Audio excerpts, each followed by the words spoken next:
నుంచి అసాంఘిక శక్తులు పెచ్చుమిరిపోతూ ఉన్నాయి. శాంతి భద్రతలు భద్రాచలం పట్టణంలో కనుమరుగవుతున్న పరిస్థితి కనబడతా ఉంది. నిన్నటి రోజు భద్రాచలంలో చెర్ల రోడ్డులో ఒక దారుణమైనటువంటి హత్య సంఘటన జరిగింది. ఇదంతా కూడా ప్రజలకి అందరికీ తెలుసు. వాస్తవంగా భద్రాచలం పట్టణంలో ఒక పక్క మద్యం ఏరులై పారుతూ ఉంది, బెల్ట్ షాపులు విచ్చలవిడిగా పెరిగిపోతూ ఉన్నాయి. మరో పక్క గంజాయి వ్యాపారం, స్మగ్లింగు మాఫియా పెరిగిపోతూ ఉంది. వీటిని అరికట్టడంలో ప్రభుత్వం తీవ్రమైనటువంటి నిర్లక్ష్యాన్ని ప్రదర్శిస్తూ ఉంది. ఇది సరైన కాదు. ఈ ధోరణి ప్రభుత్వం విడనాడాలని చెప్పేసి సిపిఎం పార్టీగా మేము ప్రభుత్వాన్ని ప్రశ్నిస్తూ ఉన్నాం, కోరుతూ ఉన్నాం. అదేవిధంగా గత 2 నెలల కాలంలో చూస్తే ఈ హత్యలు రోజు రోజుకి పెరిగిపోతూ ఉన్నాయి. ఈ హత్యా సంస్కృతిని సిపిఎం పార్టీ భద్రాచలం పట్టణ కమిటీ తీవ్రంగా ఖండిస్తూ ఉంది. అదేవిధంగా ఇట్లాంటి అసాంఘిక చర్యలకు పాల్పడుతున్న వ్యక్తుల పట్ల పోలీస్ వ్యవస్థ కఠినంగా వ్యవహరించాలని చెప్పేసి కూడా మేము కోరుతా ఉన్నాం. ఎందుకంటే ఇవాళ చూస్తూ ఉన్నాం, హత్య చేసిన వాళ్ళు ప్రశాంతంగా హాయిగా ఇవాళ పోలీస్ స్టేషన్లో ఉంటూ వాళ్ళకి సకల మర్యాదలు చేస్తూ కోర్టులు పంపిస్తూ ఉన్నారు. ఇది సరైనది కాదు. మరోసారి ఇట్లాంటి అసాంఘిక శక్తులకు పాల్పడిన వాళ్ళకి మరోసారి అట్లాంటి చర్యలు పాల్పడాలంటే భయపడే పద్ధతుల్లో పోలీసులు వ్యవహరించాలి తప్ప వాళ్ళకి రాష్ట్ర మర్యాదలు చేసే పద్ధతుల్లో వ్యవహరించడం సరైనది కాదు అని చెప్పేసి మనం ఈ సిపిఎం పార్టీగా విజ్ఞప్తి చేస్తూ ఉన్నాం. నిన్న జరిగినటువంటి మర్డర్ ఏదైతే ఉందో దాన్ని మేము తీవ్రంగా ఖండిస్తూ ఉన్నాం. తక్షణమే ఎవరైతే ఈ హత్య సంఘటనలో పాల్పడ్డారో వారిని తక్షణమే అరెస్టు చేసి శిక్షించాలని చెప్పేసి కూడా మేము డిమాండ్ చేస్తూ ఉన్నాం. ఈ సందర్భంగా పార్టీ జిల్లా కార్యదర్శి వర్గ సభ్యులు నర్సారెడ్డి గారిని మాట్లాడవలసి కోరుతున్నాం. అందరికీ నమస్కారం. దక్షిణ అయోధ్యగా పేరుగాంచినటువంటి భద్రాచలం శాంతి భద్రతలకి ఒక మంచి సంస్కృతికి నిలయంగా ఉన్నటువంటి పరిస్థితులు ఉన్నాయి. కానీ ఇటీవల కాలంలో ఒక సంవత్సర కాలం నుంచి భద్రాచల పట్టణంలో గంజాయి మాఫియా పెరిగిపోయి చదువుకునే పిల్లలు కూడా గంజాయికి అలవాటయ్యి మద్యానికి అలవాటయ్యి విపరీతంగా బెల్ట్ షాపులు పెరిగిపోయి వైన్ షాపులు కూడా మెయిన్ రోడ్డు పక్కనే పెట్టి ఆ విధంగా తాగి తమ ఇష్టానుసారం సామాన్యులు మామూలు ప్రజలు రోడ్ల మీద తిరగాలంటేనే భయపడేటువంటి పరిస్థితి ఉన్నది. కానీ గతంలో భద్రాచలంలో పోలీసు వ్యవస్థ అంటే ఒక నమ్మకం ఉండేది, పోలీసు వాళ్ళంటే కొంత భయం ఉండేది.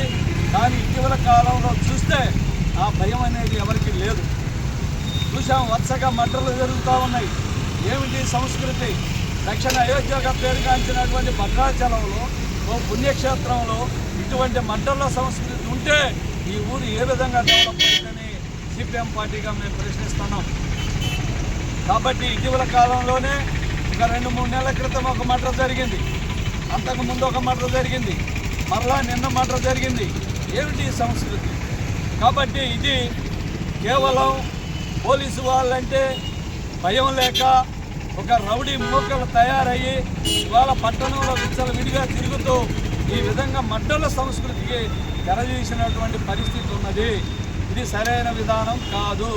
ఒకప్పుడు భద్రాచలంలో శాంతి భద్రతలు బ్రహ్మాండంగా ఉండేవి. ఆనాడు సిపిఎం పార్టీ గెలిచినటువంటి ఎమ్మెల్యేలు కుందా బుజ్జి గారు, సున్నం రాజయ్య గారు ఉన్న కాలంలో ఏ విధంగా శాంతి భద్రతలు ఉన్నాయి, లేదా ఈ ప్రభుత్వాలు మారిన తర్వాత ఇప్పుడు ఏ విధంగా ఉన్నాయనేది ప్రజలు కూడా ఆలోచించాలని మేము చెప్తా ఉన్నాం. ఎందుకంటే సిపిఎం పార్టీకి ఒక చరిత్ర ఉంది. ఈ ప్రాంతంలో మావోయిస్టులకి, నక్సలైట్లకి వ్యతిరేకంగా అనేక పోరాటాలు చేసి తమ ప్రాణాలని పరాయంగా ఇచ్చారు.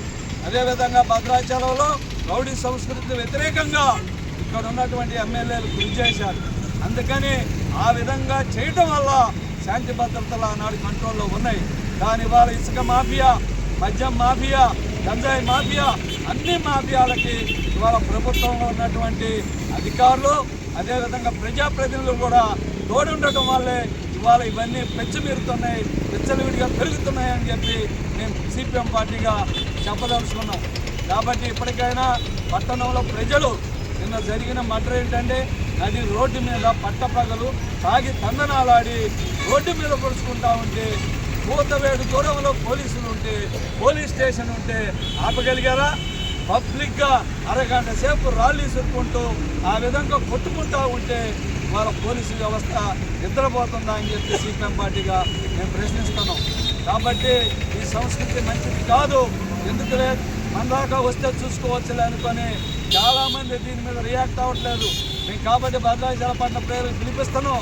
రాబోయే కాలంలో ఈ సంస్కృతికి వ్యతిరేకంగా పట్టణ ప్రజలందరూ కూడా ఏకతాటిపైకి వచ్చి దీన్ని వ్యతిరేకిస్తూ ఇవాళ ప్రభుత్వం కానీ అధికారులు కానీ పోలీసు వ్యవస్థ కానీ దీని పట్ల నిర్లక్ష్యం వహిస్తే ప్రజలు తిరుగుబాటు చేసే అవకాశం ఉంటుంది. కాబట్టి ప్రజలందరూ కూడా దీన్ని గమనించి రేపు రాబోయే కాలంలో జరగబోయే పోరాటాలకి అందరం ఐక్యంగా పోరాడదామని చెప్పి పిలుపునిస్తా ఉన్నాం. మరోసారి భద్రాచల పట్టణ పోలీసులకి మేము సిపిఎం పార్టీగా విన్నవిస్తాను. అయ్యా, మీరు శాంతి భద్రతను కాపాడండి, ప్రజల చేతుల్లోకి మీరు ఆయుధం కావద్దని చెప్పి మేము ఈ సందర్భంగా హెచ్చరిస్తా ఉన్నాం. ఎప్పటికైనా ఇక్కడ ఒక ఐపీఎస్ ఆఫీసర్ ఉన్నారు, పోలీస్ స్టేషన్ ఉంది, పోలీసు వ్యవస్థ ఉంది. ఒక మర్డర్ చేసిన వాడే 3 మర్డర్లలో ఉంటున్నారు. అంటే ఏంటి? పోలీసు వాళ్ళు వాళ్ళకి రాసమర్యాద చేయడం వల్లే ఈ విధంగా వాళ్ళు పిచ్చిమీరిపోతున్నారు. కాబట్టి దీన్ని అరికట్టాలని చెప్పి సిపిఎం పార్టీగా మేము డిమాండ్ చేస్తాం.